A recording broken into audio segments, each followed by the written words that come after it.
Hey everybody, Dev here. This video is a follow-up on the latest video that I put up where we had a clan that just kept doing the same old thing, Laloon after Laloon after Laloon after fail after fail after fail.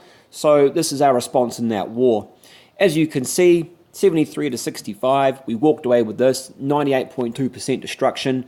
Great job, clan, getting through that. You can see they left a lot of stars behind in our top order. The Laloon attacks were Town Hall 9 level. They didn't really have enough firepower to punch through the four that you can see there and the top three. So what we're going to do today is take a look at our team's attacks, and we're going to start with Town Hall 8 action. Chief Cameron jumping on in with his Hogs. So here's the base. Fairly unusual army composition, I have to say, for Cameron. He's got some golems here, which he's going to use to try and draw out the CC, which is good. Okay, whilst they're distracted, you throw the poison in. Max Poison's doing a great job. He was a bit disappointed he didn't take a second poison, instead opting for the not used earthquake spell. He says to me that he just clicked, train army, and he had a random earthquake spell in there. Says to me that he didn't actually look ahead and plan his attack. He decided to charge on in, which is not usually the best way to go. In our clan, we prefer you to take your time, think about it, and tailor your army to the needs of the base, rather than just having a sort of works for everything, so I'll throw it all in. Anyway, speaking of all in go his Hogs, heal spell on the spot. Fairly standard Hog raid from here, with the exception, of course, of him not using his CC Hogs that he requested from us. Obviously, Cameron, being the lad that he is, he's so full of swag, he didn't need to put any extra swag on this base. His usual Hogs rather than the CC Hogs, making a pretty bold statement in themselves. And of course, he's got the king and the two golems left up, so perhaps maybe he would consider using less golem and more Hogs in future. Well done, Cameron.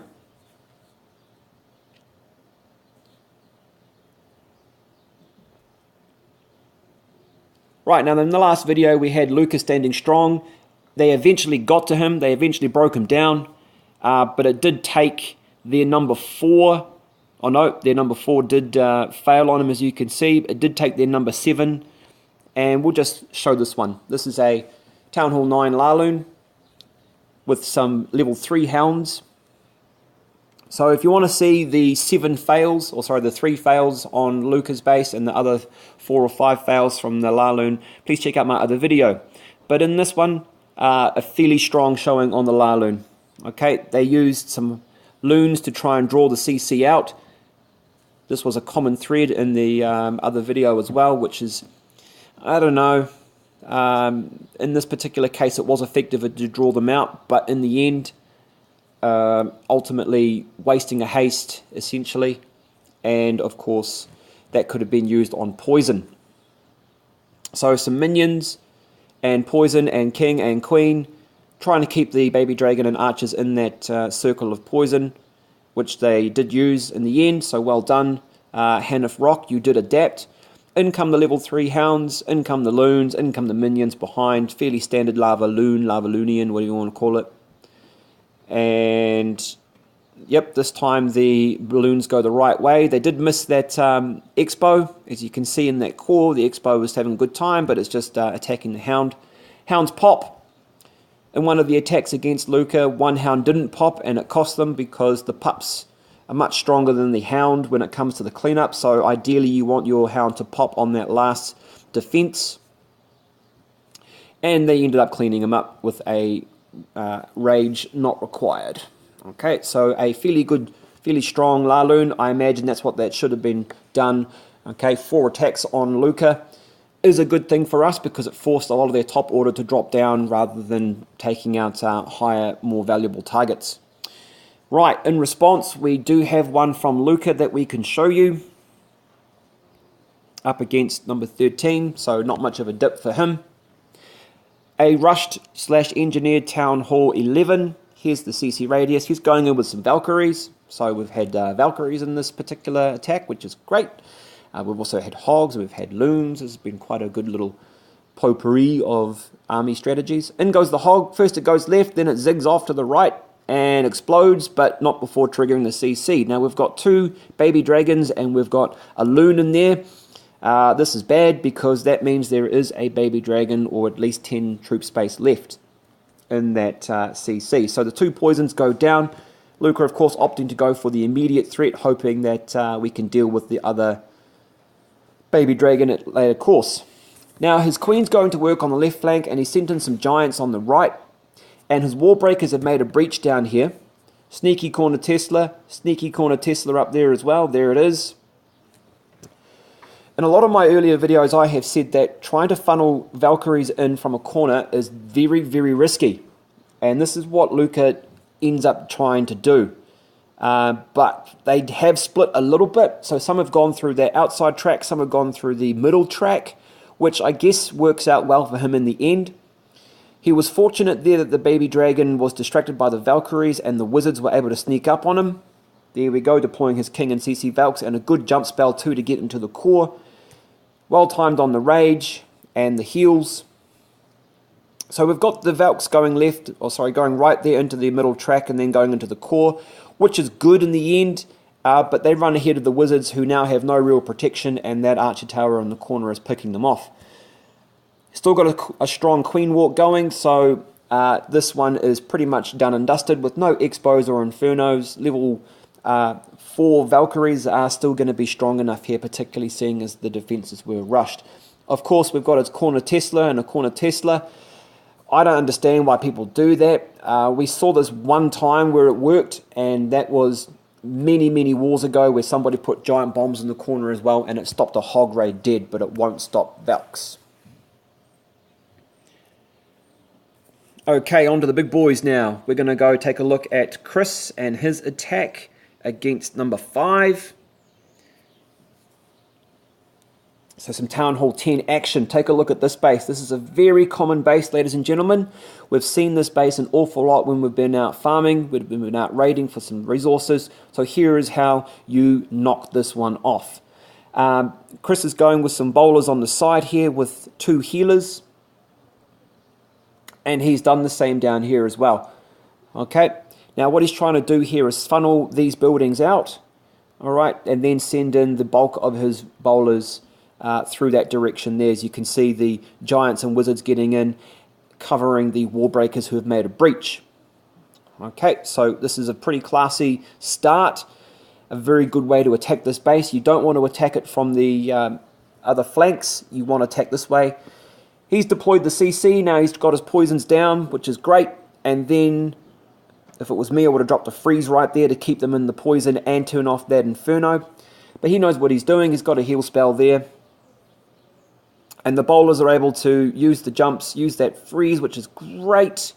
Okay, and then they'll turn around still in rage and take out that expo. So fairly strong stuff from here. There isn't anything that can stop these bowlers. There's a few point defenses and looks like 1 bomb tower, 1 wizard tower.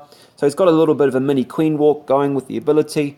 We'll speed it up here because we've got some other exciting action to show you as well with bowlers a bit later on. So here we go, just cleaning it up. So if you ever see this base again, you know what to do. You'll see it again, I guarantee it, when you're out farming. If you just press next, well, if you've got an army full of bowlers, maybe now you can, oh, swag poison, you can roll it for 3 stars. Well done, Chrys, classy stuff. All right, our man Uro is up next. Uro, backwards moldy, whatever you want to say. Here he is. He's going in against number 4. All right, one of these awkward sort of symmetrical type bases. He's going to use his tried and true Valkyries. Going with a queen walk to start with. This one's actually fairly long, so we will speed this one up.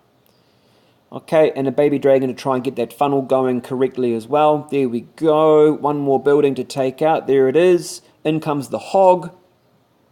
It's gone around the corner instead. That's a bit disappointing, so he's going to have to figure out a different way to deal with the CC troops. Fortunately, his queen's at 38. So strong. Okay, almost max for Town Hall 10. He's doing a great job on that grind.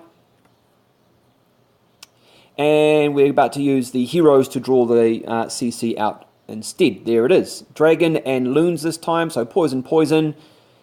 Keeping the loons away from the queen, which is great. Bulks up his king, using the ability, and he's managed to produce a fantastic funnel there. So his Valkyrie's going in, that jump spell, accessing 4 compartments. Here's a rage, take out that Inferno, cut through those walls, jump through the town hall. Healers and support. You catch that? That was a bit quick. Valks under rage, eh? Under rage, not underage. Thank you. Speeding up. Let's get some completion here. More wall breakers, pretty swag there, getting those Valkyries in and through, and a fairly strong showing. Well done, Eero. Nice work, son. All right, 2 to go. Hopefully I can squeeze them both in. The first one is yours truly, taking on number 2. Have a look at this base.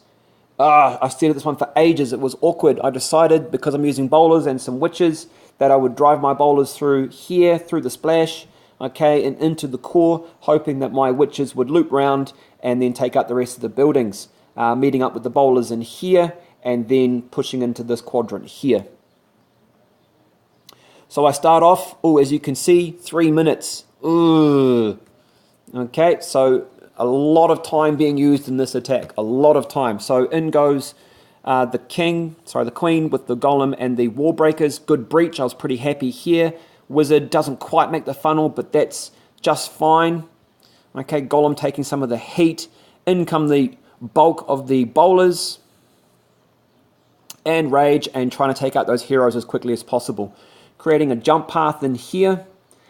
Here come the baby dragons. Now this is where I started to lose track of what was happening, because I was deploying my witches on that flank.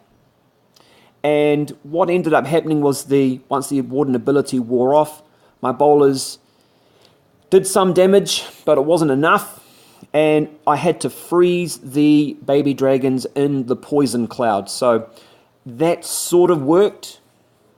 King was able to jump through and mash that Inferno, but we've got the Expo and we've got the Inferno Tower there that's still doing its thing. So the Golem ends up taking out the Expo, which is great, but then dies to the Inferno and the Splash over there. But what's really exciting is watching these witches. Now there's about 6 or 7 over here. No, there's 6 of them. And spot on with the wall breakers. Finally, they do their thing. They don't actually stuff it up. So I'm still in a strong position, even though I've not got most of the base. The witches with their skeletons. Giant bomb here, threatened to derail everything, but check this out. Another small sliver of health for these witches. Bam, another bomb goes off. Okay, you can pick, there's going to be another 1 or 2 up in that area. Skeletons, of course, not setting off the bombs, but the queen and the witches do. Bam, there goes my warden. I'm down to just 3 of these witches left. Bam, another bomb. Have a look at how much health is left on these witches. Oh my goodness. If that Inferno locks on, it's over. Luckily, I've got the queen ability. And bam, using it right there in the clutch. The archers distract the Inferno. Still using the ability, pounding through that wall. We'll speed up. It was about this time I thought, yeah, I might have a chance here. But I was conscious of time. Time was ticking down, very close to the 3-minute mark. Alright, so we've got 2 minutes 30 on the clock right now. 30 seconds to go. Am I going to get there? Fortunately, this building had already been attacked by the bowlers.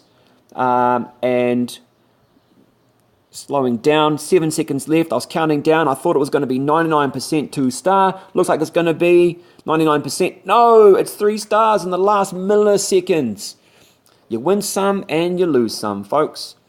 Right, I thought I was going to be able to have time to do my second attack, but I didn't. I'll just show you the results anyway. 68% 2-star. This will be probably the start of the next video for me. Probably not. Wait and see. As always, thanks for watching. Hope you've enjoyed this. As I said, a real mix of attack strategies today. So hopefully you've got something out of it. Thanks for watching. Dev out.